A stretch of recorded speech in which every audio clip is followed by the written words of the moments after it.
ऐसे army training camp में हुआ जो रेगिस्तान के नज़दीक था। वो जब अपने पति के साथ रहने गई तो कुछ ही दिनों में उसे उस जगह से नफरत हो गई। उसके पति को रोज़ रेगिस्तान में ड्यूटी करने जाना पड़ता और वो अकेली रह जाती।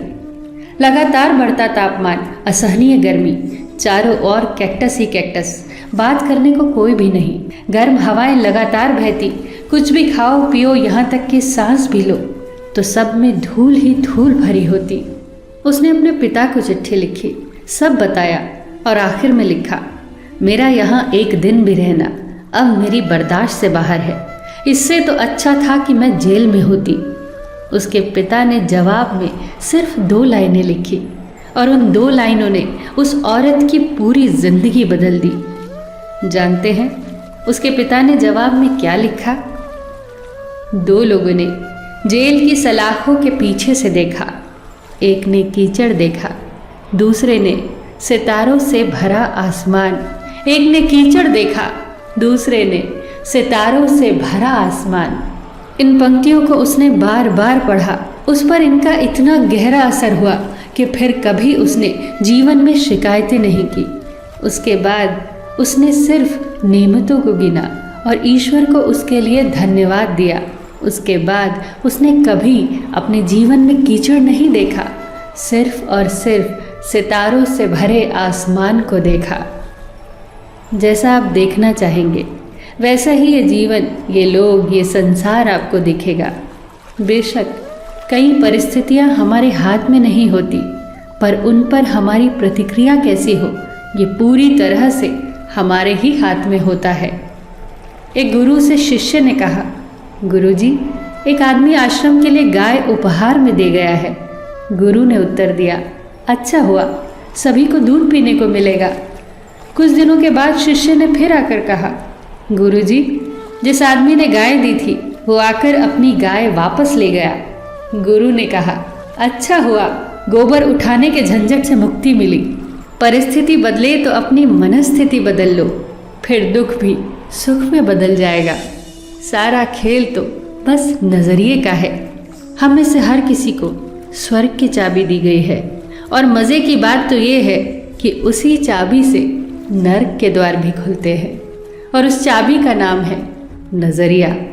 सच ही तो कहा है किसी ने कि आपकी स्थिति नहीं, आपकी मनोवृत्ति आपको प्रसन्न रखती है। स्थिति कोई भी हो, कैसी भी हो, मनोवृत्ति सकारात्मक होनी चाहिए। 2 फकीर 4 महीने से बाहर थे। वर्षा ऋतु में वो अपनी झोपड़ी में लौटे। जैसे ही वो झोपड़ी के पास पहुंचे तो युवा फकीर क्रोध से भर गया। बारिश और आंधियों ने उनकी आधी झोपड़ी को उड़ा दिया था, सिर्फ आधी झोपड़ी बची थी। युवा फकीर चिल्लाया, ये तो हद हो गई, अब तो संदेह होता है कि ईश्वर है भी या नहीं। नगर के पापियों के महल ज्यों के त्यों खड़े हैं, उनका तो बाल भी बाका नहीं हुआ। हम दिन रात प्रार्थना करते हैं और ईश्वर ने हमारी झोपड़ी तोड़ डाली। दूसरी तरफ बूढ़ा फकीर आसमान की तरफ हाथ जोड़कर खड़ा था। उसकी आंखों में आनंद के आंसू बह रहे थे। युवक फकीर ने हैरानी से पूछा, ये क्या कर रहे हो आप? बूढ़े ने कहा, मैं परमात्मा को धन्यवाद दे रहा हूँ। भला आंधियों का क्या भरोसा था, पूरा छप्पर भी उड़ा ले जा सकती थी। जरूर भगवान ने ही कोई बाधा डाली होगी, तभी तो आधा छप्पर बचा रह गया।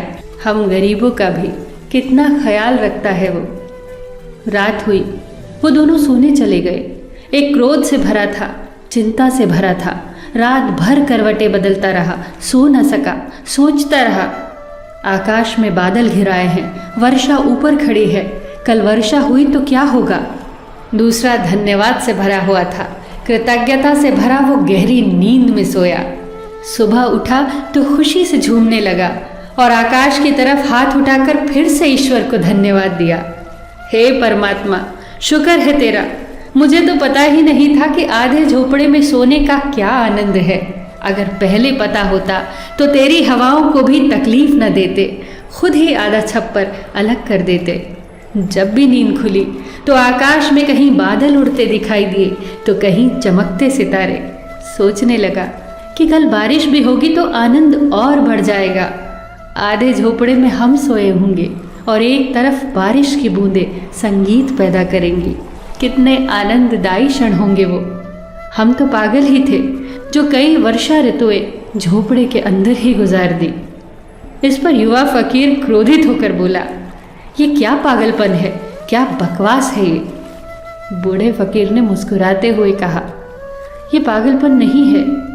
जिस बात से दुख बढ़ता हो वो जीवन दिशा गलत है, और जिस बात से आनंद बढ़ता हो वो जीवन दिशा सही है। मैंने धन्यवाद दिया, मेरा सुख बढ़ा। तुमने क्रोध किया, तुम्हारा दुख बढ़ा। तुम रात भर बेचैन रहे, मैं शांति से सोया।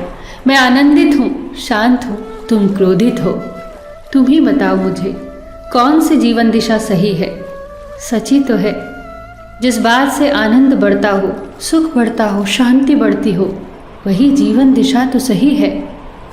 दोस्तों, याद रखना, इन दो पंक्तियों को हमेशा याद रखना और दोहराना जब भी परिस्थितियां प्रतिकूल हो।